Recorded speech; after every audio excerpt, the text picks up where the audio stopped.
Hello students, my name is Abhishek Singh, MTech from IIT Delhi. बेटा आज coordinate geometry की next lecture लेकर के आया हूँ तुम्हारे सामने। अभी तक जो हम लोग ने पढ़ लिया है बेटा, वो स्ट्रेट लाइन के कुछ कंसेप्ट पढ़ लिए हैं। सर्कल, पैराबोला, एलिप्स, हाइपरबोला, सबको पता है। कोऑर्डिनेट एक साथ रन कर रही है इस प्लेटफॉर्म पे।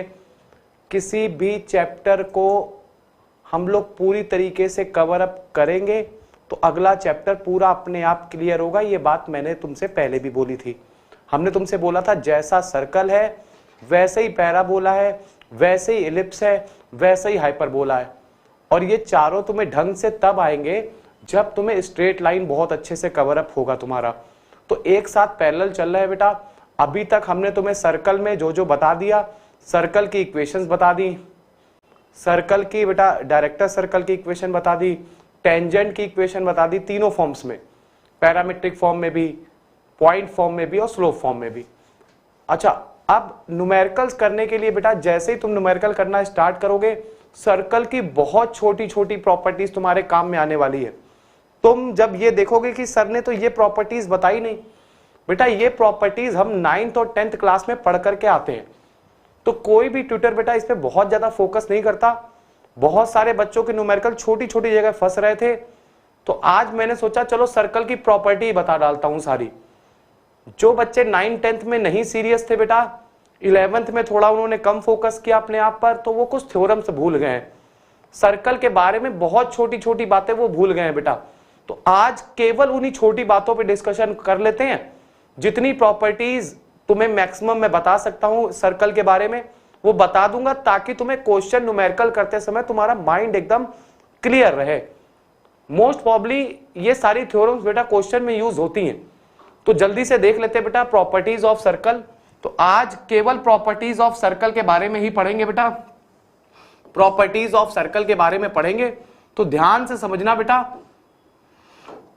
Properties of circle, properties of circle, ध्यान से सुनना। केवल सारी प्रॉपर्टीज ऑफ सर्कल्स, ये तुम्हें सारी प्रॉपर्टीज बेटा लर्न होनी चाहिए। और मुझे जहां तक उम्मीद थी कि सारे बच्चे मेंस और एडवांस की प्रिपरेशन कर रहे हैं, तो मुझे ऐसा लगा था कि ये प्रॉपर्टीज उनको आती होंगी। लेकिन तुम्हारे डाउट देख करके मुझे रियलिटी ऐसा लगा कि नहीं, तुम्हें थ्योरम्स में ही प्रॉब्लम है, तुम्हें प्रॉपर्टीज में प्रॉब्लम है, तुम्हें छोटी छोटी बातें सर्कल के बारे में नहीं पता। तो हेडिंग डाल लो बेटा प्रॉपर्टीज ऑफ सर्कल। सिर्फ छोटी छोटी प्रॉपर्टीज हैं बेटा, वो मैं करा देता हूं। जितनी प्रॉपर्टीज मुझे याद है मैं बता देता हूं। तो जल्दी से अपनी कॉपी में हेडिंग डाल लो बेटा प्रॉपर्टीज ऑफ सर्कल। और ध्यान से सुनना सभी लोग बेटा, एकदम ध्यान लगा के, क्योंकि ये न्यूमेरिकल्स में काम आएंगे बेटा। ये कोई थ्योरी का पार्ट नहीं होता है, ये थ्योरी का पार्ट नहीं होता बेटा, ये केवल न्यूमेरिकल्स में काम आने वाला है, केवल और केवल न्यूमेरिकल्स में। अच्छा, पहली प्रॉपर्टी देखो बेटा, chords equidistance from centre are equal. पहली प्रॉपर्टी क्या होती है बेटा? Chords equidistance from centre are equal, centre are equal. तो बेटा धीरे धीरे हम तुम्हें सारी प्रॉपर्टीज बता देंगे। सुनना, तुम्हारे सामने जो स्टेटमेंट लिखा है बेटा, कॉर्ड्स जो होती हैं वो इक्विडिस्टेंस होती हैं फ्रॉम सेंटर आर इक्वल। जो भी बेटा कॉर्ड्स होंगी ना, जो भी कॉर्ड्स होंगी सर्कल पे, जैसे ये हमने तुमसे बोला ये कोई एक कॉर्ड है, अब हमने तुमसे बोला ये सेंटर है बेटा।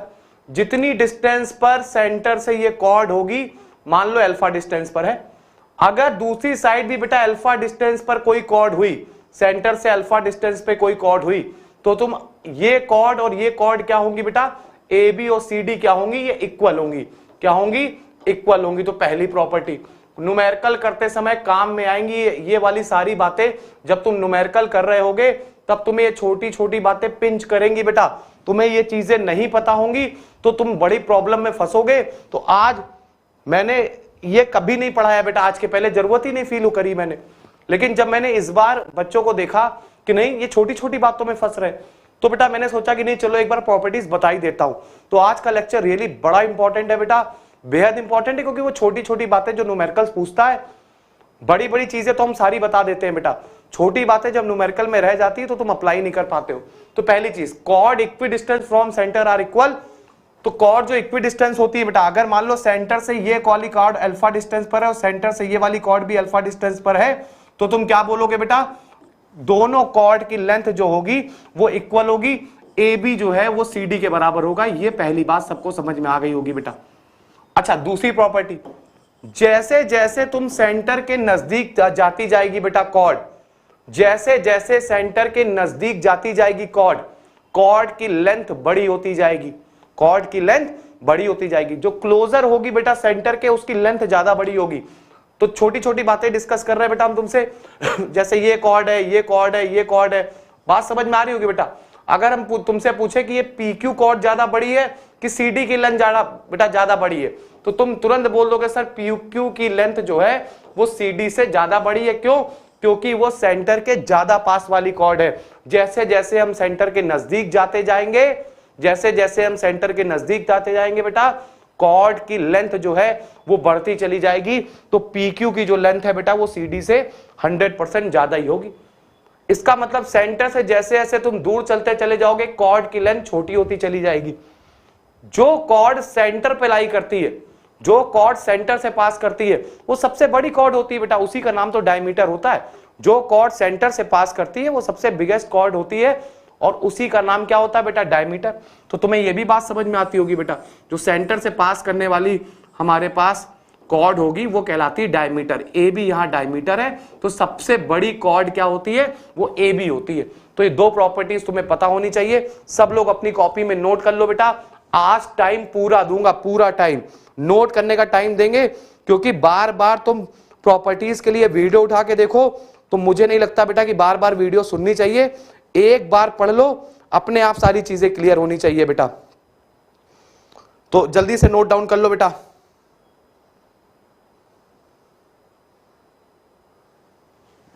ये थी दो प्रॉपर्टी बेटा। तीसरी प्रॉपर्टी देखते हैं, थर्ड प्रॉपर्टी।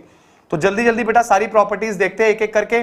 दो प्रॉपर्टी हमने तुम्हें बता दी, तीसरी प्रॉपर्टी सुनना आप सब लोग। थर्ड प्रॉपर्टी सुनना बेटा। थर्ड प्रॉपर्टी ये कहती है बेटा, अगर कोई सर्कल है हमारे पास और ये कोई भी कॉर्ड हो बेटा, अगर सर्कल के सेंटर से हमने कॉर्ड पर परपेंडिकुलर डाला है, सर्कल के सेंटर से अगर हमने कॉर्ड पर परपेंडिकुलर डाला है तो 100% ये वाला एंगल जो होगा वो 90 डिग्री का होगा। ये बात सभी को समझ में आती है बेटा, क्योंकि परपेंडिकुलर डाला। तो जब जब हम किसी भी कॉर्ड पर सेंटर से परपेंडिकुलर डालेंगे, याद रखना बेटा तीसरी प्रॉपर्टी क्या कहती है, जो परपेंडिकुलर होगा ना बेटा वो मिड पॉइंट पर होगा। इसका मतलब AM की वैल्यू और MB की वैल्यू इक्वल आएगी। ये बात भी सभी को समझ में आती होगी बेटा, 9th में थ्योरम पढ़ी होगी कि सेंटर से परपेंडिकुलर डालने पर किसी भी कॉर्ड पर वो बाइसेक्ट करता है बेटा। कॉर्ड को क्या करता है, बाइसेक्ट करता है। सभी को समझ में आ रही होगी बेटा, वो क्या करता है बेटा, बाइसेक्ट करता है। तो ये वाली कहानी भी सभी ने पढ़ी होगी। अच्छा, तो AM जो है वो MB के बराबर है। इतनी बात सभी को क्लियर हो गई बेटा। जैसे यहां पर अगर हम बोले C है, ये D है और ये पॉइंट Q है, तो तुम तुरंत बोल दोगे सर CD जो है, CQ जो है, CQ वो किसके बराबर है बेटा, वो QD के बराबर है। QD के बराबर है। ये तीसरी प्रॉपर्टी सबको समझ में आ गई होगी। सेंटर से जब भी तुम किसी कॉर्ड पर परपेंडिकुलर डालोगे, सेंटर से तुम जब भी किसी कॉर्ड पर परपेंडिकुलर डालोगे 100% बेटा वो कॉर्ड को बाइसेक्ट करेगी। मतलब AM जो होगा वो MB के बराबर होगा। ये होती है बेटा थर्ड थ्योरम, ये होती है थर्ड थ्योरम। इसको भी नोट डाउन कर लो बेटा। नोट करने का पूरा मौका दूंगा। आज कह रहा हूं बेटा बहुत धीरे पढ़ाना, बहुत कम पढ़ाना, सिर्फ प्रॉपर्टीज बतानी है। तो सिर्फ प्रॉपर्टीज बतानी है, तो ध्यान से पढ़ना। चौथी, इसके बाद फोर्थ प्रॉपर्टी देखो बेटा। इसके बाद फोर्थ प्रॉपर्टी, थर्ड नोट कर ली होगी सबने, थर्ड वाली प्रॉपर्टी सबने नोट कर ली होगी, ठीक है। अब चौथी देखते हैं बेटा, फोर्थ वन। तो अगर हम तुमसे फोर्थ वन बोले, फोर्थ वन बोले तो चौथी वाली प्रॉपर्टी भी बेटा तुमने पढ़ी होगी यार। 9th-10th में तुमने ये भी प्रॉपर्टी पढ़ी होगी। जैसे जैसे तुम्हें प्रॉपर्टीज बताएंगे तुम्हें सारी बातें क्लियर होंगी। फोर्थ प्रॉपर्टी इंपॉर्टेंट प्रॉपर्टी, ये न्यूमेरिकल में बहुत बार यूज होगी बेटा, बहुत बार। फोर्थ प्रॉपर्टी क्या कहती है सुनना। हमने बोला ये एक सर्कल है, ये एक सर्कल है बेटा तुम्हारे सामने, ये कोई एक कॉर्ड है, ये कोई एक कॉर्ड है AB। तो हमने तुमसे बोला बेटा इस कॉर्ड से सरकमफ्रेंस पर कहीं भी तुमने एंगल बनाया, कहीं पर भी बेटा, ये AB जो कॉर्ड थी उससे हमने सरकमफ्रेंस पर कोई एंगल बना दिया। मान लिया ये थीटा है बेटा, क्या है ये, थीटा। अगर ये थीटा है तो जितने भी बेटा ये कॉर्ड जहां पर भी सरकमफेरेंस पर एंगल बनाएगी वो सारे के सारे थीटा होंगे, वो सारे के सारे थीटा होंगे। ये वाली बात सबको समझ में आती होगी। सब प्रॉपर्टीज हैं, डायरेक्ट यूज करनी है बेटा। जिन प्रॉपर्टी का प्रूफ इंपॉर्टेंट होगा वो बता दूंगा, बाकी ये सब तुम 9th एंड में बेटा पढ़ के आए हो, ठीक। अच्छा, जो सेंटर पे एंगल बनता है, सेंटर पे, सर्कल के सेंटर पे एंगल जो बनता है वो 100% क्या होता है बेटा, डबल होता है। तो सभी को पता है ये वाला एंगल कितना हो जाएगा बेटा, 2 थीटा हो जाएगा। तो कॉर्ड से सर्कल के सरकमफेरेंस पे बना एंगल आधा होता है बेटा सेंटर पे बने एंगल का। तो ये अगर थीटा एंगल है, ये सारे अगर थीटा एंगल है, तो सेंटर पे जो एंगल बनेगा बेटा वो होगा 2 थीटा। क्या होगा, 2 थीटा, ठीक है। अच्छा, अब हम तुमसे बोले, देखो ये वाली आर्क जो है बेटा वो कहलाएगी मेजर आर्क। क्या कहलाएगी ये वाली आर्क, मेजर आर्क। ये वाली मेजर आर्क है बेटा, मेजर आर्क है। तो बहुत सारे बच्चों को आज का लेक्चर आसान लगेगा बेटा। क्यों आसान लगेगा, क्योंकि वो सब पढ़ के आए बेटा। और ये वाली आर्क जो है वो माइनर आर्क है। क्या कहलाती है बेटा, माइनर आर्क। तो ये वाली माइनर आर्क है, माइनर आर्क है, ठीक है। तो छोटे छोटे नाम है, ये सब याद होने चाहिए। अब हमने तुमसे बोला कि जो भी मेजर आर्क पे बेटा एंगल बनता है और जो माइनर आर्क पे कॉर्ड से एंगल बनता है वो दोनों सप्लीमेंट्री होते हैं। सप्लीमेंट्री का मतलब समझ गए होगे बेटा। अगर ये एंगल थीटा है तो 100% ये वाला जो एंगल होगा वो पाई माइनस थीटा होगा। क्या होगा बेटा, पाई माइनस थीटा। मतलब मेजर आर्क पे जो कॉर्ड एंगल बनाएगी माइनर आर्क पे उसी का सप्लीमेंट्री बनाएगी। मतलब अगर ये एंगल थीटा होगा तो 100% ये वाला एंगल, इस साइड वाला एंगल, दूसरी साइड वाला जो आर्क का एंगल है वो 100% सप्लीमेंट्री होगा। ये थीटा है तो ये पाई माइनस थीटा होगा। इतनी बात भी सबको समझ में आ गई होगी बेटा। तो ये फोर्थ प्रॉपर्टी थी, बेहद इंपॉर्टेंट प्रॉपर्टी। इसको भी बेटा नोट डाउन कर लो, इसको भी नोट डाउन कर लो, काफी काम में आने वाली है यार, ये सब बातें काफी काम में आने वाली। अच्छा, फिफ्थ प्रॉपर्टी पे आ जाते हैं, अगली प्रॉपर्टी पे, फिफ्थ प्रॉपर्टी पे। फिफ्थ प्रॉपर्टी क्या कहती है, सुनना। फिफ्थ प्रॉपर्टी क्या कहती है सर्कल की। जैसे हमने तुमसे बोला कि ये एक सर्कल है, हमने बोला ये ए बी कोई ये कॉर्ड है, ए बी कोई ये कॉर्ड है बेटा।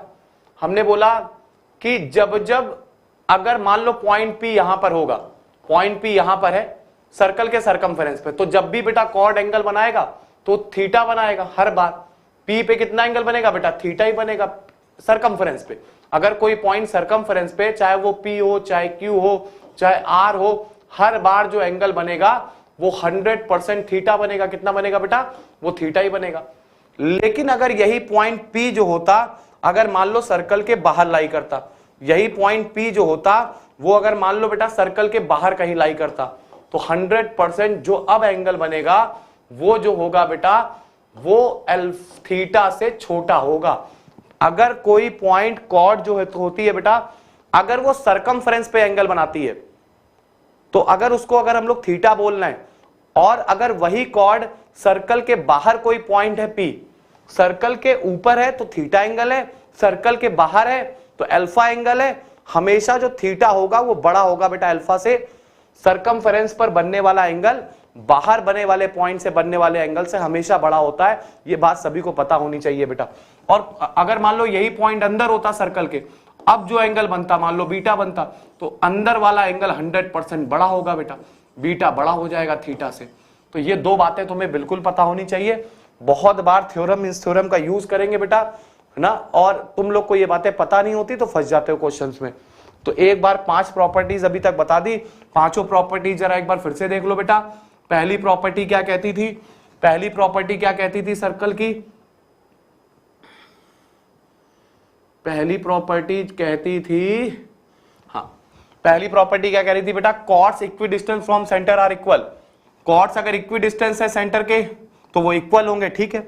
दूसरी क्या कह रही थी बेटा कि अगर हमारे पास सेकंड प्रॉपर्टी क्या कहती है बेटा कि जैसे जैसे जो सेंटर के कॉर्ड पास जाती जाएगी वैसे वैसे बड़ी होती चली जाएगी। जैसे डायमीटर वाली जो होती है वो सबसे बड़ी कॉर्ड होती है, ठीक है। इसके बाद हमने तुमसे बोला तीसरी प्रॉपर्टी के बारे में कि कॉर्ड से अगर तुमने किसी कॉर्ड पर परपेंडिकुलर डाला है सेंटर से तो वो कॉर्ड को बाइसेक्ट करेगा हमेशा। जब भी ये 90 डिग्री बनाएगा तो कॉर्ड जो होगी बेटा बाइसेक्ट करेगी। चौथी प्रॉपर्टी क्या कहती है कि सरकमफेरेंस पे बना एंगल सेंटर पे बने एंगल का आधा होता है, और इसी की एक प्रॉपर्टी और थी बेटा कि सप्लीमेंट्री एंगल होते हैं मेजर एक्सिस और माइनर एक्सिस वाले, तो ये भी बात समझ में आनी चाहिए बेटा। फिफ्थ प्रॉपर्टी क्या कहती है, अगर सेंटर के बाहर कोई पॉइंट है तो एंगल जो है बेटा वो जो बनेगा बेटा एंगल वो 100% सर्कमफ्रेंस पे बने एंगल से छोटा होगा, और अगर अंदर कोई पॉइंट है तो 100% वो बड़ा होगा। तो ये 5 प्रॉपर्टीज तुम्हें याद होनी चाहिए। और प्रॉपर्टीज देख लेते हैं बेटा, 6 प्रॉपर्टीज देखते हैं। सुनना, छठी प्रॉपर्टी क्या कहती है, 6 प्रॉपर्टी सर्कल की क्या कहती है। अगर हमने मान लो बेटा एक सर्कल है और हमने तुमसे बोला कि एक P पॉइंट है बाहर कहीं पर, और हमने बेटा इससे जो है वो टेंजेंट खींची सर्कल के ऊपर, टेंजेंट खींची सर्कल के ऊपर, तो ये मान लो बेटा ये T पॉइंट है, ठीक, ये T1 है। अच्छा, और मान लो अगर ऐसा सेगमेंट भी खींच देते, सुनना बेटा, ऐसा सेगमेंट भी खींच देते, ठीक, ये A पॉइंट है, ये B पॉइंट है, ये C है, ये D है, ठीक है। तो हम क्या बोल सकते हैं बेटा, ध्यान से सुनना, ये सब प्रॉपर्टीज हैं PA into PB is equal to PC into PD is equal to PT का square, is equal to PT का स्क्वायर। ये बात याद रखना बेटा, इज इक्वल टू PT का स्क्वायर। कभी भी अगर तुम्हारे सामने ऐसा कभी क्वेश्चन आया तो तुम क्या लिख सकते हो बेटा, PA into PB is equal to PC into PD। अच्छा, is equal to PT square क्यों बोला, तो तुम्हें समझ में आ रहा होगा बेटा, जो ये सेगमेंट बन रहा है P और PB 2 सेगमेंट है, तो सेगमेंट का मल्टीप्लाई बराबर होता है, ये बात तुम्हें समझ में आनी चाहिए। अच्छा, इसको बेटा मूव कराते जाओ, वेरी कराते जाओगे तो तुम्हें समझ में आ रहा होगा बेटा कि एक कंडीशन ऐसी भी बनेगी, फिर और ऐसी वाली भी बनेगी, और एक कंडीशन में आकर के क्या हो जाएगा बेटा, ये A और B पॉइंट एक ही जगह पर आने लगेंगे। जहां पर A और B पॉइंट एक ही जगह पर आएंगे वहां लिखोगे PA इंटू PB, और तुम्हें पता है A और B पॉइंट जो है वो एक्चुअली पॉइंट T है। जैसे जैसे इसको बेटा कम करते चले जाओगे ना, ऊपर बढ़ाते जाओगे, तो तब तुम्हें समझ में आ जाएगा बेटा सेगमेंट एक समय पे आकर के PA इंटू PB की जगह तुम क्या लिखोगे, PT इंटू PT, क्योंकि A और B पॉइंट सेम हो जाएंगे एज अ T पॉइंट। तो बेटा उस कंडीशन में तुम क्या लिख सकते हो, PA इंटू PB बराबर PC into PD is equal to PT square. एक ये भी प्रॉपर्टी कई बार क्वेश्चन में यूज होती है बेटा, कई बार यूज होती है। तो छोटी छोटी प्रॉपर्टीज है, ये सब तुम्हें पता होनी चाहिए। 7th प्रॉपर्टी देख लो बेटा, 7th वाली प्रॉपर्टी। 7th प्रॉपर्टी क्या कहती है, ध्यान से समझना बेटा, ये सब आसान आसान सी बातें हैं, ये सब तुम्हें क्वेश्चन में यूज होंगी तो बता दे रहे हैं बेटा। 7th प्रॉपर्टी ये कहती है कि मान लो अगर तुम्हारे पास एक ये सर्कल है और हमने तुमसे बोला बेटा कि एक टेंजेंट हमने खींच दी, एक टेंजेंट खींच दी बेटा एक पॉइंट से, P कोई बेटा बाहर पॉइंट था, इससे हमने टेंजेंट खींच दी PT और PT1। तो तुम्हें पता है बेटा लेंथ ऑफ टेंजेंट यानी PT जो होगी वो किसके बराबर होगा बेटा, वो PT1 के बराबर होगा। तो टेंजेंट की एक पॉइंट से जब हम सर्कल पे टेंजेंट खींचते हैं तो लेंथ जो होती है वो सारी की सारी इक्वल होती है। ये भी बात तुम्हें याद रखने की जरूरत है बेटा, length of tangents are equal. Symmetry है इस कारण बोल दिया बेटा, सिमेट्री है इस कारण बोल दिया। अच्छा, अब तुम्हें ये भी पता होनी चाहिए बेटा, एक प्रॉपर्टी तो ये हो गई 7th वाली। इसी में हम बेटा और प्रॉपर्टीज भी सुन लेते हैं, इसी के अंदर एक दो प्रॉपर्टीज और है वो भी देख लेते हैं बेटा, जो क्वेश्चन में काम आती है। तो अगर हमने तुमसे बोला कि अगर हम P पॉइंट को ऐसे बढ़ाए ना कि ये सेंटर से पास करे, किससे पास करे बेटा, सेंटर से, तो 100% ये एंगल भी इक्वल होंगे, ये वाले एंगल भी क्या होंगे बेटा, इक्वल होंगे। अगर ये थीटा है तो ये भी थीटा होगा। सभी को बात समझ में आती होगी बेटा, अगर ये वाला एंगल थीटा है तो ये वाला एंगल भी थीटा होता होगा। अच्छा, ये वाला 100% 90 डिग्री है, ये वाला भी कितना है बेटा, 90 डिग्री। तब तुम्हें समझ में आना चाहिए 8th प्रॉपर्टी क्या कहती है बेटा, 7 तो कहती है दोनों टेंजेंट की लेंथ इक्वल होगी। 8th प्रॉपर्टी क्या कहती है, दोनों एंगल भी इक्वल होंगे। एंगुलर बाइसेक्टर है बेटा, ये क्या है, एंगुलर बाइसेक्टर। तो आज का लेक्चर बड़ा इंपॉर्टेंट न्यूमेरिकल के लिहाज से, क्योंकि छोटी छोटी बातें तुम्हें पता नहीं होती तो क्वेश्चन में तुम अप्लाई नहीं कर पाते बेटा। तो एक बार ये थ्योरम सुन लो, सिर्फ सुनना है, पढ़ना उड़ना कुछ नहीं बेटा। इसके बाद आज का वीडियो देख करके माइंड में सेटअप कर लेना, न्यूमेरिकल्स करने स्टार्ट करना बेटा, देखना होने लग जाएंगे। तो ये दोनों एंगल बराबर होते होंगे, ठीक है, ये 90 है, ये भी 90 है। तो 100% बेटा P, T1, C और T ये कॉन्साइक्लिक सर्कल पे लाई करेंगे बेटा, क्या होंगे, कॉन्साइक्लिक होंगे। जब तुम इसको डायमीटर मान करके सर्कल खींचोगे बेटा तो ये 100% क्या होंगे, कॉन्साइक्लिक होंगे। देखो ये चारों क्या मिलकर के बनाएंगे, कॉन्साइक्लिक बनाएंगे। इतनी बात भी समझ में आनी चाहिए बेटा, are concyclic form concyclic circle. ठीक, तो ऐसे भी लिख सकते हो बेटा, ध्यान से सुनना बेटा, ऐसे भी लिखा जा सकता है, सुनना। पी, T1, C और T मिलकर के क्या करेंगे बेटा, वो कॉन्साइक्लिक सर्कल बना सकते हैं, कॉन्साइक्लिक होंगे, एक ही साइकिल पर लाई कर रहे होंगे, एक ही सर्कल के पॉइंट होंगे ये चारों। तो ये भी बात समझ में आती होगी सभी को। अच्छा अब सुनना, इसके बाद सुनना। तो ये तो थी बेटा 7th प्रॉपर्टी और 8th प्रॉपर्टी। 8th इसी में लिख देते हैं बेटा, ये 8th प्रॉपर्टी थी कि कॉन्साइक्लिक होंगे। अच्छा एक दो प्रॉपर्टीज और है बेटा, वो भी सुन लो, फिर लेक्चर को स्टार्ट करते हैं। एक दो प्रॉपर्टी और है बेटा।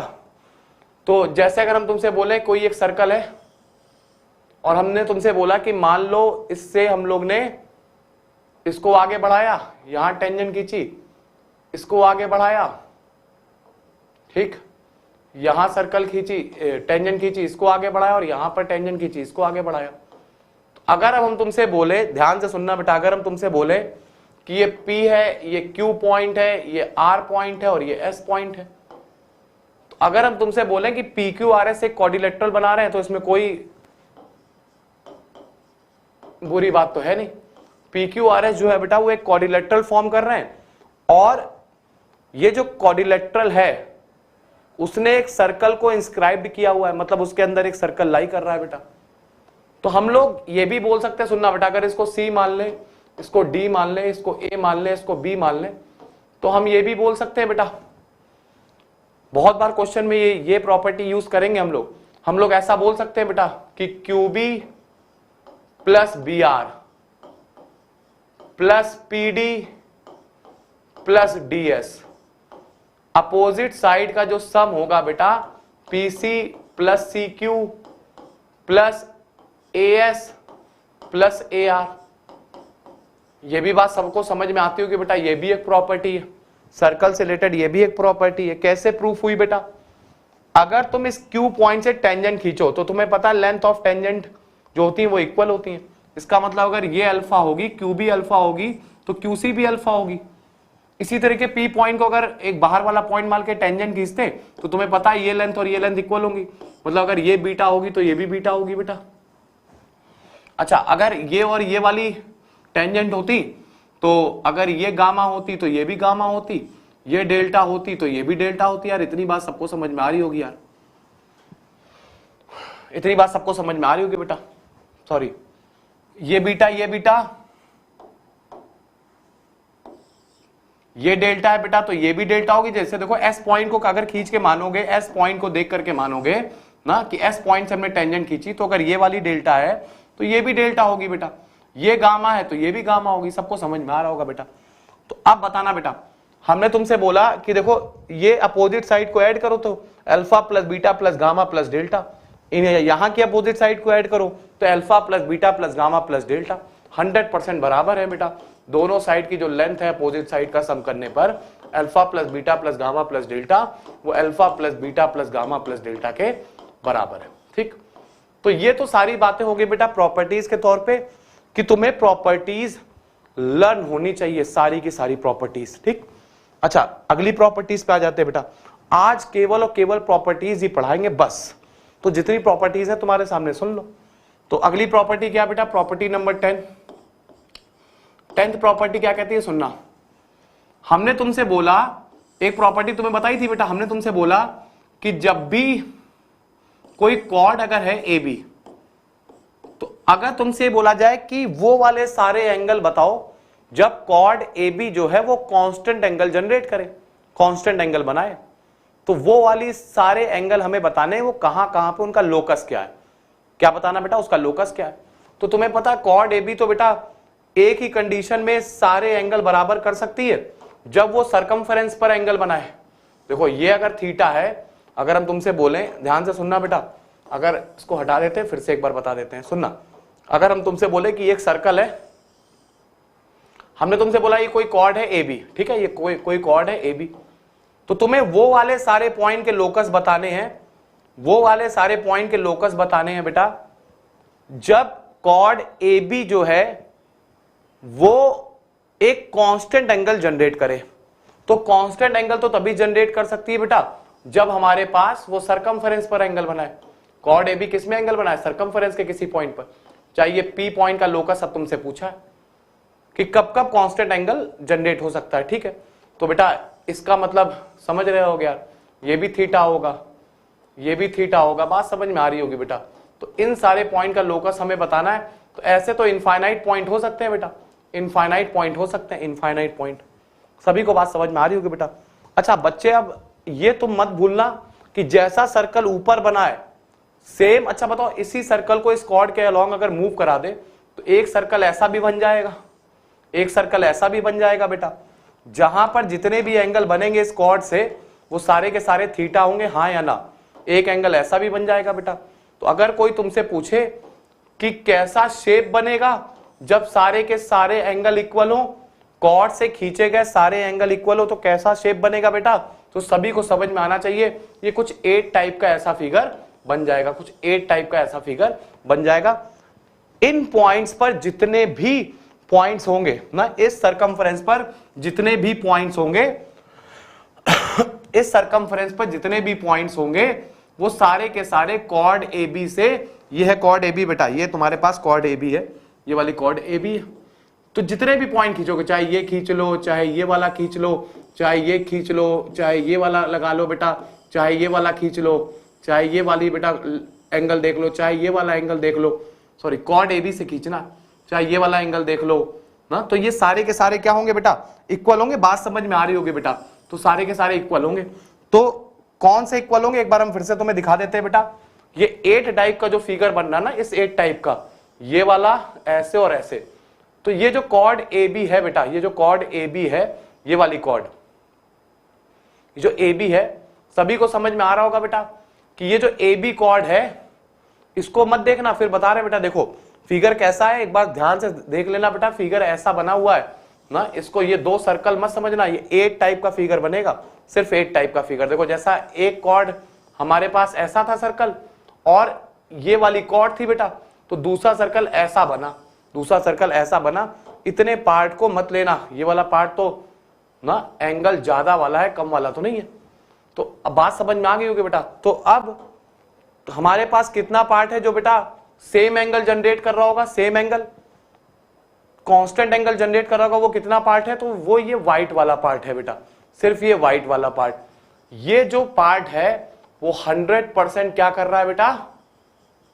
सेम एंगल जनरेट कर रहा है, सेम एंगल जनरेट कर रहा है। ठीक है, तो इतना पार्ट जो है वो किसी भी कॉर्ड से सेम एंगल को जनरेट करता है, कांस्टेंट एंगल बनाता है। ये प्रॉपर्टी भी तुम्हें लर्न होनी चाहिए। ये 8 टाइप का फिगर बनता है। अच्छा, अब इसके ऊपर बेटा एक बहुत अच्छा क्वेश्चन पूछा गया। तो ये पुराना क्वेश्चन है ना, नए अभी फ्रिक्वेंटली ईयर में नहीं पूछा गया बेटा। आज मेरे ख्याल से ये पेपर में 2002 या 2003 में इस टाइप का क्वेश्चन किसी एग्जाम में पूछा गया था। तो बच्चे बड़े परेशान हुए थे बेटा। क्वेश्चन मैं तुमसे पूछ लेता हूं एक बार, और इसी क्वेश्चन के साथ आज का लेक्चर एंड करूंगा, क्योंकि प्रॉपर्टीज बताना ही आज का मेरा काम था। बच्चे सर्कल अटेम्प्ट कर रहे थे तो वो प्रॉपर्टीज में फंस रहे थे बेटा। तो यार फिर से अटेम्प्ट करो, धीरे धीरे बढ़ूंगा, पहले ही प्रॉमिस किया है। थ्योरी तुम्हें सारी पढ़ाएंगे बेटा। इसी क्वेश्चन के ऊपर रिलेटेड जो क्वेश्चन आया वो सुनना, क्वेश्चन ध्यान से सुनना बेटा। हिंट दे रहा हूं, करना तुमको है, हिंट सिर्फ दूंगा। तुमसे ये बोला कि वो वाले सारे पॉइंट पी का लोकस बताओ, उस पॉइंट पी का हमें लोकस बताना है, उस पॉइंट पी का लोकस बताना है जब जब वो एंगल जो है बेटा, देखो सुनना, जब जब वो एंगल जो है, एंगल ए पी बी वो π/3 या उससे बड़ा है, उन सारे पॉइंट का लोकस बताना है जब जब एंगल ए पी बी 3 या 3 से बड़ा है। पहले तो लोकस बताना हमें, फिर दूसरा इसी का पार्ट उसी में पूछा गया था बेटा, एरिया भी बताओ। And find the area of this region, and find the area of this region, of this region. जितना भी लोकस होगा उसका एरिया भी निकालना ऑफ दिस रीजन। तो ध्यान से सुनना बेटा, एंगल कितना बनना चाहिए बेटा? π/3 या उससे बड़ा, π/3 या उससे बड़ा एंगल बनना चाहिए। तो तुम्हें पता, अगर कोई भी कॉर्ड जो है, कोई भी कॉर्ड ए बी जो है बेटा, वो π/3 का एंगल कहां बनाएगी? तो सबसे पहले तो ये बताओ बेटा, π/3 का एंगल कब बनाएगी? π/3 का एंगल जब भी कोऑर्डिनेट में हो यार, कहीं पे भी हो, एलजब्रा में हो, कोऑर्डिनेट में हो, कैलकुलस में हो, तो जब भी तुम इनइक्वलिटी देखो बेटा, ग्रेटर देन इक्वल टू π/3 लिखाओ, π/6 लिखाओ, तो तुम एक काम करो बेटा, ग्रेटर देन वाला साइन हटा के पहले इक्वलिटी के लिए सॉल्व करने की कोशिश करो। जब इक्वलिटी आ जाएगी तो तुम्हें पता है बेटा, इक्वलिटी के लिए तुम्हें पता है ग्रेटर देन चाहिए तो उसके ऊपर वाला रीजन, और उससे छोटा चाहिए होता बेटा नीचे वाला रीजन ले लेते। तो पहले इक्वलिटी मान के सोचो इस क्वेश्चन को। तो तुम्हें उस सारे पॉइंट पी का लोकस बताना, एक तो जब जब एंगल जो है वो π/3 या उससे बड़ा है।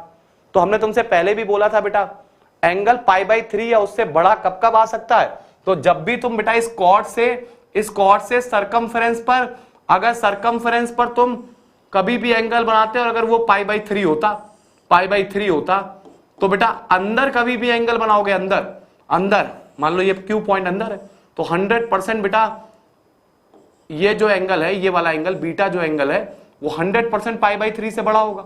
100% किससे बड़ा होगा बेटा, π/3 से बड़ा होगा। तो अब तुम्हें बात समझ में आ गई होगी बेटा, इसका मतलब ये ऊपर के साइड भी बन सकता है और नीचे के साइड भी बन सकता है बेटा ना। 8 वाला अभी हमने तुम्हें इसके पहले वाली प्रॉपर्टी बताई। तो इसका मतलब कितना रीजन तुम्हारे काम का है, जब जब एंगल APB π/3 या उससे बड़ा आ रहा है वो कितना रीजन है बेटा। तो तुम बोलोगे सर एक तो ये वाला रीजन है, देखना हम वाइट कर दे रहे हैं बेटा, एक तो ये AB कॉर्ड है, सुनना ध्यान से, एक तो ये AB कॉर्ड है, ठीक, और एक सेम ऐसे ही सर्कल बेटा यहां भी बनेगा, डिट्टो सर्कल बनेगा। 8 सेम साइज का होगा, अगर सेम साइज का नहीं लग रहा बेटा तो सेम साइज का बना लो ना, तुम्हें सेम साइज लगना चाहिए, साइज सेम होना चाहिए, ओवरलैप करना चाहिए एक दूसरे के ऊपर। अगर हम तुमसे बोले देखो एक ये कोई सर्कल है, ये AB कोई कॉर्ड है, AB कोई कॉर्ड है। अब हमने तुमसे बोला कि जब जब एंगल जो है बेटा वो इस वाले पे, सुनना, वो इस वाले सरकमफेरेंस पर, मतलब ये मेजर एक्सिस पर जब भी एंगल जनरेट होगा तो π/3 होगा। मेजर एक्सिस पर जब भी एंगल जनरेट होगा, मेजर आर्क पर जब भी एंगल जनरेट होगा तो वो π/3 होगा। तुमने बोला हाँ सर होगा। अच्छा, जब भी इसके अंदर होगा तो π/3 या उससे बड़ा होगा, तो इसके अंदर जितने भी पॉइंट है इस पर होगा तो वो π/3 या उससे बड़ा होगा। बात सभी को समझ में आ रही होगी बेटा, π/3 या उससे बड़ा होगा। अच्छा, अब लेकिन ऐसा मत समझना बेटा कि ये वाला एंगल भी सर π/3 होगा ना। ये बेटा जो ऊपर एंगल मेजर एक्सिस पे जनरेट होता है ये वाला, और माइनर आर्क पे जो हमारे पास माइनर आर्क पे जो एंगल जनरेट होता है वो दोनों सप्लीमेंट्री होते हैं। तो अगर ये π/3 है तो ये π - π/3 यानी 2π/3 हो जाएगा। तो इधर वाला रीजन अपने काम का नहीं है बेटा। अच्छा, ऐसे ही सेम नीचे भी अपने काम का होगा, सभी को समझ में आ रहा होगा बेटा, ऐसे ही सेम नीचे भी अपने काम का होगा।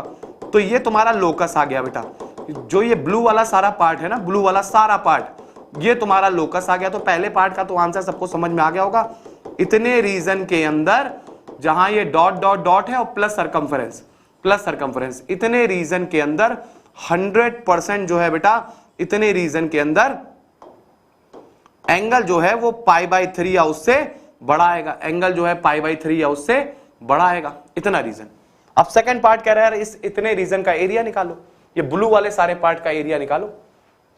तो ब्लू वाले सारे पार्ट का एरिया निकालने का मतलब है तुम एक काम करो बेटा, अगर तुम ये वाला एरिया निकाल लो सारा, ये व्हाइट वाला, तो अगर इतना एरिया तुम निकाल पाए तो इसको डबल मार देना, इसको डबल कर देना बेटा, तो पूरा एरिया निकाल लेंगे। तो इतना एरिया निकालना भी समझ रहे होगे बेटा, थोड़ी सी तुम्हारे लिए परेशानी वाली बात ना हो। देखो एरिया कैसे निकालेंगे, तो तुम्हें पता है इतना एरिया हमें निकालना, ध्यान से। अगर ये सर्कल है हमारे पास और ये AB कॉर्ड है, तो हम बेटा इतना एरिया निकाल के, अच्छा ये तो पॉइंट है बेटा C, ठीक। अच्छा, क्वेश्चन में कुछ चीजें गिवन होंगी बेटा, हम तुम्हें पहले बता देते हैं, क्वेश्चन में इसके अलावा भी 1-2 पॉइंट गिवन होंगे, जैसे A के कोऑर्डिनेट गिवन होंगे बेटा, मान लेते हैं 8, -2, ठीक, और इसके मान लेते हैं बेटा 2,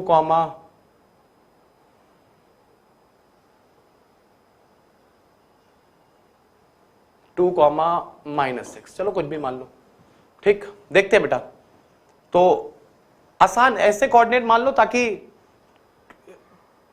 चीजें, ये वाली लेंथ जो है बेटा, AB लेंथ जो है वो आसानी से निकल आए। 8 - 2 6 का स्क्वायर, ठीक है, 36 प्लस -2 माइनस ऑफ -6, तुम ऐसा करो, कुछ ऐसा कर दो, पॉइंट ऐसे मान लो बेटा ताकि तुम्हें आसानी लगे ना, मतलब बहुत आसानी से आंसर आ जाए, मतलब इस टाइप के कोऑर्डिनेट मान लेते हैं। तो 8,2 मान लिए तो 36 आ गया, और 64 आने के लिए ताकि 10 आ जाए, 64 लाने के लिए क्या काम करोगे, -2 और ये बेटा +6 मान लो। ठीक, चलो ऐसे कोऑर्डिनेट मान लिए 2,6। ए पॉइंट के कोऑर्डिनेट गिवन थे और बी पॉइंट के कोऑर्डिनेट भी क्वेश्चन में गिवन थे। अब तुमसे बोला कि एरिया निकालो सेकंड पार्ट का, तो सेकंड पार्ट का एरिया निकालना है। तो ए के कोऑर्डिनेट क्या गिवन थे बेटा, 8, -2 और 2,6। 8, -2 और 2,6 ये तुम्हें बेटा पॉइंट गिवन थे, कोऑर्डिनेट गिवन थे। अब तुमसे बोला गया बेटा कि इस वाले रीजन का एरिया निकालो, ये जो बेटा येलो वाला बन रहा है ना, ये इस वाले रीजन का, और इसका डबल मार दोगे तो पूरा एरिया आ जाएगा। जब जब एंगल क्या होगा, π/3 या उससे बड़ा होगा, π/3 या उससे बड़ा होगा। सरकमफेरेंस वाले पॉइंट भी लोगे, सरकमफेरेंस वाले पॉइंट भी लेने पड़ेंगे, क्योंकि सरकमफेरेंस पे तो एंगल π/3 है, और नीचे भी आएगा सेम एरिया, तो 2 टाइम्स करना पड़ेगा। तो अब तुम्हें पता है इसके कोऑर्डिनेट 8, -2 और बी के कोऑर्डिनेट, तो इसका मतलब ए बी लेंथ तो तुम्हें पता चल जाएगी। ए बी लेंथ कितनी हो जाएगी बेटा, √8 - 2 का होल स्क्वायर प्लस -2 - 6 का होल स्क्वायर। तो तुम बोलोगे सर 8 - 2 कितना हो गया बेटा, 6, 6 का स्क्वायर 36 प्लस -2 - 6 -8 -8 का स्क्वायर 64 √100। इसीलिए बेटा कोऑर्डिनेट ऐसे माने ताकि तुम्हें आसान लगे। 10 यूनिट आ गई। अच्छा, अगर ये 10 यूनिट है तो बेटा सभी को पता है कि यहां से अगर हम परपेंडिकुलर गिराएंगे तो एक प्रॉपर्टी बताई थी, ये और ये क्या होंगे बेटा, मिड पॉइंट ना, AM जो होगा वो MB के बराबर होगा। तो ये भी 5 हो गई, ये भी 5 हो गई। तो अब तुम्हें बेटा ये पता है कि जो सेंटर पे एंगल बनेगा वो बनेगा 2π/3।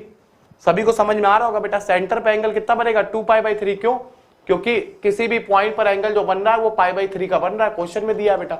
तो अगर ये वाला π/3 है तो ये पूरा 2π/3 होगा, इतना भी π/3 होगा, इतना π/3 होगा, इतना π/3 होगा बेटा। तो अब तुम्हें देखो, तुम एक काम करो बेटा, बहुत बच्चों को ये वाली प्रॉपर्टी भी पता होगी बेटा, सर्कल की प्रॉपर्टी या सभी को समझ में आनी चाहिए। सुनना, अगर हम तुमसे बोलें, या ऐसा सुन लो बेटा, अगर ये हमारे पास रेडियस है r, ठीक, और ये एंगल बना रहा है थीटा, रेडियस r है सर्कल की, और ये बेटा एक सर्कुलर आर्क है AB, सर्कुलर आर्क है AB। तो तुमसे किसी ने पूछा कि इसका एरिया बताओ, तो एक प्रॉपर्टी ये भी सभी को याद होगी, एक फॉर्मूला ये भी याद होगा बेटा।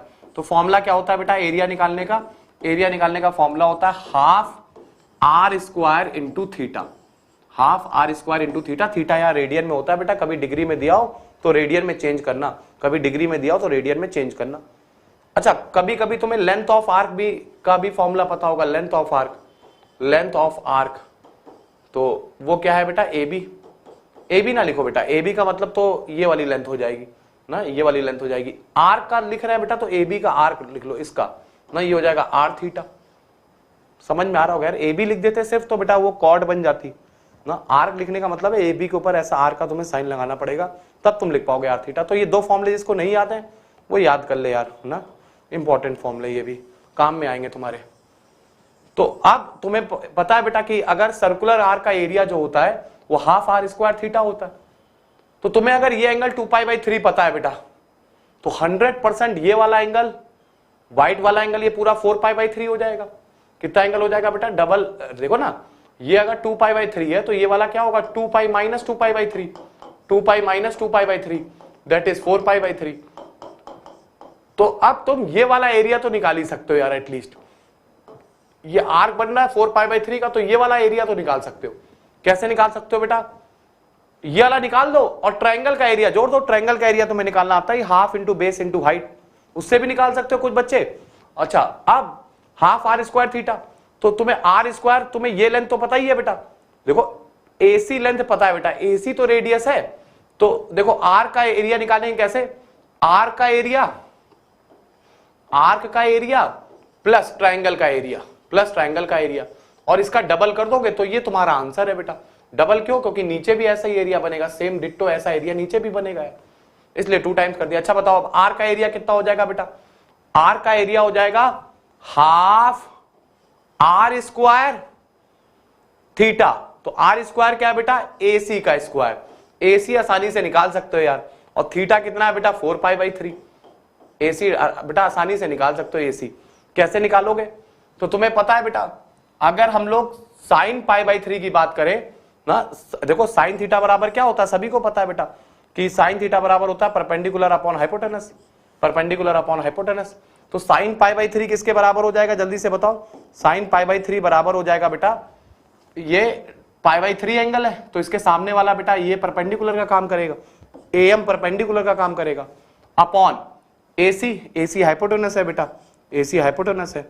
तो इसका मतलब AC की वैल्यू क्या हो जाएगी 5 cosic π/3, 5 cosic π/3। अच्छा cosic π/3 sin π/3 का रेसिप्रोकल होता है। sin π/3 कितना होता है बेटा √3/2, तो √3/2 तो ये हो जाएगा 5 × 2/√3।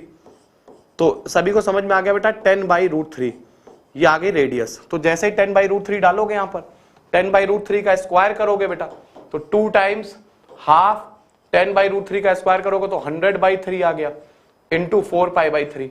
तो ये सभी ने बेटा आर का तो एरिया निकाल लिया प्लस ट्राइंगल का एरिया।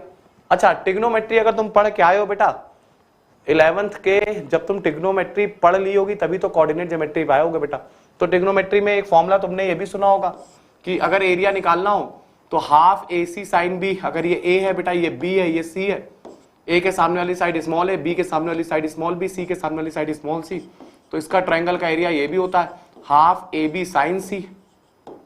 मतलब जो दो बेटा दो साइडें हैं उन साइडों का मल्टीप्लाई करा दो, हाफ करा दो और उनके बीच का एंगल ले लो। तो इस ट्रायंगल का एरिया निकालना था, तो इस ट्रायंगल का एरिया तुम्हें पता है, देखो ये भी साइड पता है, ये भी साइड पता है और इसके बीच का एंगल भी पता है। देखो ना अगर ट्रायंगल को बाहर निकालते हैं बेटा तो ये एंगल पता है 2π/3, ये वाली रेडियस भी पता है बेटा कितनी आ गई 10/√3 और ये भी है 10/√3। तो लिख सकते हो बेटा एरिया, और ये है 2π/3। तो इसका इस ट्रायंगल का एरिया तुम आसानी से लिख सकते हो यार। क्या लिख सकते हो, half into 10/√3 into 10/√3 into sine 2π/3 into sine 2π/3। सबको समझ में आ रहा होगा, साइन 2π/3 बोलो या साइन π/3 बोलो, एक ही बात है बेटा, क्योंकि सेकंड क्वाड्रेंट में जो एंगल साइन का होता है वही फर्स्ट क्वाड्रेंट में होता है। Sine π - theta is equal to sine theta. तो साइन 2π/3 की जगह तुम साइन π/3 भी लिख सकते हो बेटा, कुछ ऐसा नहीं, और वैल्यू डाल सकते हो बेटा। तो ये अपना आंसर आ गया बेटा। तो फाइनल आंसर तुम्हारे सामने। क्वेश्चन तुम समझ रहे होगे, देखो एक सर्कल के क्वेश्चन रियली बहुत ज्यादा प्रॉपर्टी से के बेस ऊपर आते हैं बेटा। तो ये सारी छोटी छोटी प्रॉपर्टीज तुम्हें याद होनी चाहिए। एक बार उतार लो बेटा जरा जल्दी से इसको नोट डाउन कर लो, जल्दी से नोट डाउन करो। रियली सब बहुत इंपॉर्टेंट है ये सब। कोई बच्चा ये मत समझे कि आज की क्लास इंपॉर्टेंट नहीं थी, बिल्कुल इंपॉर्टेंट थी बेटा। न्यूमेरिकल्स नहीं होंगे तुमसे, न्यूमेरिकल्स नहीं होंगे, अगर तुम ढंग से नहीं पढ़ोगे तो न्यूमेरिकल्स होने वाले नहीं है।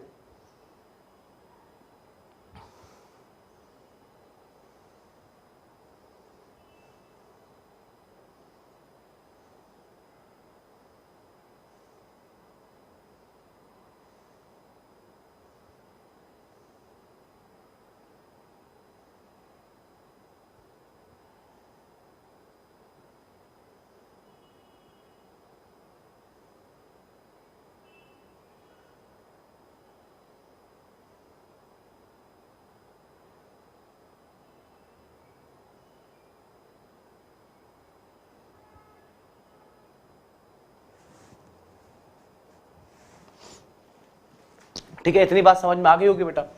तो ये सारे क्वेश्चंस इसी टाइप के बेटा, जब तक तुम्हें प्रॉपर्टीज, देखो सब प्रॉपर्टीज से ही हो गया सारी चीजें। अच्छा एक लास्ट बात और सुन लो बेटा, एक सर्कल की एक लास्ट प्रॉपर्टी और सुन लो। हमने तुमसे बोला कोई पॉइंट अगर P अंदर होता बेटा तो इससे कितनी सेगमेंट खींची जा सकती थी, तो इनफाइनाइट। अरे P पॉइंट से पास होने वाली इनफाइनाइट सेगमेंट खींची जा सकती है। ठीक है यार, अगर मान लो ये है AB कॉर्ड, ये है CD कॉर्ड, ये है PQ कॉर्ड, तो ये भी बात तुम्हें समझ में आनी चाहिए बेटा कि PA इंटू PB जो होगा वो किसके बराबर होगा बेटा। इसको P पॉइंट नाम दे चुके थे बेटा, तो R दे दो, ज्यादा अच्छा रहेगा। इज इक्वल टू क्या हो जाएगा बेटा PC इंटू PD। ठीक, PC इंटू PD। ये भी एक प्रॉपर्टी याद होनी चाहिए बेटा तुम्हें, ये भी एक प्रॉपर्टी याद होनी चाहिए। ये सब छोटी छोटी बातें क्वेश्चन करते समय अगर ये सब प्रॉपर्टीज नहीं याद है बेटा तो अब तुम फंस जाओगे। इसके बाद स्टार्ट होता था बेटा सर्कल चैप्टर, ये सारी प्रॉपर्टीज पढ़ने के बाद। मुझे ये लगा कि रियली ये सब बातें तुम्हें पहले से पता होनी चाहिए, और मुझे लगा पता होंगी यार। अगर ये सब प्रॉपर्टीज तुम्हें, ये 8 वाला स्ट्रक्चर अभी से नहीं पता बेटा, ये 10th 11th क्लास वाले बच्चों को पता होता है आजकल। तो अगर उनको पता है बेटा, तो तुम्हें भी ये सारी प्रॉपर्टीज पता होनी चाहिए। आज का लेक्चर बेहद छोटा, बेहद इंपॉर्टेंट, क्योंकि सर्कल के क्वेश्चन में तुम एक कदम आगे नहीं बढ़ा पाओगे बेटा अगर ये सब प्रॉपर्टीज तुम्हें पता नहीं होंगी। तो छोटी छोटी बातों पे आज हम लोग ने विचार किया, विमर्श किया। आज की क्लास के लिए इतना ही बेटा, मिलते हैं कल 1:30 बजे फिर से वापस 120 पे। और प्लीज अपने धीरे धीरे कंसेप्ट क्लियर करो। प्रॉमिस है, कमिटमेंट मैंने तुमसे पहले भी किया था, वो सारी चीजें बताऊंगा जो न्यूमेरिकल में काम आने वाली हैं। वो सारी छोटी छोटी बातें बताऊंगा जो तुम्हें कोई नहीं देगा बेटा ना, इस प्लेटफॉर्म के अलावा रियली तुम्हें कहीं नहीं मिलेंगी। बुक्स में ढूंढोगे तो ये सब प्रॉपर्टीज बहुत ज्यादा डिटेल में नहीं दी हुई है बेटा। वो डायरेक्ट चैप्टर स्टार्ट करते हैं और चैप्टर के बीच की कहानी है बेटा, क्योंकि जो टीचर ने न्यूमेरिकल लगाए हैं, जो देख रहा है कि मेंस और एडवांस में इस टाइप के क्वेश्चन पूछे जाते हैं, वहां इन प्रॉपर्टीज का यूज होता है। वो बच्चे वहीं पर, क्योंकि वो देखते हैं नहीं बेटा, पहले 9th 10th में उन्होंने देखी नहीं, तो 11th 12th में आकर के फंस गए, क्वेश्चन नहीं, न्यूमेरिकल नहीं हुआ। तो हर छोटी छोटी बात पे तुम्हें पता होनी चाहिए सारी चीजें। तो इस टाइप का क्वेश्चन भी बेटा पेपर में पूछा जाता है ना। ये जो टाइप का क्वेश्चन कराया था, तो ये भी इंपॉर्टेंट क्वेश्चन है, इससे बहुत सारी चीजें तुम्हें सीखने को मिलेंगी। तो इस टाइप का क्वेश्चन देखो, करो, दिल लगा के पढ़ाई करो बेटा। Really I am always with you. जहां भी प्रॉब्लम हो कमेंट सेक्शन में डालो कि सर हमें ये वाला चैप्टर पढ़ना है, इसके न्यूमेरिकल ज्यादा करने। बिल्कुल कराऊंगा बेटा, हर टाइप का क्वेश्चन कराऊंगा, ये मेरा तुमसे वादा रहा। ठीक, मिलते हैं बेटा कल इसी समय पर। आज के लिए सिर्फ इतना ही। Thank you very much.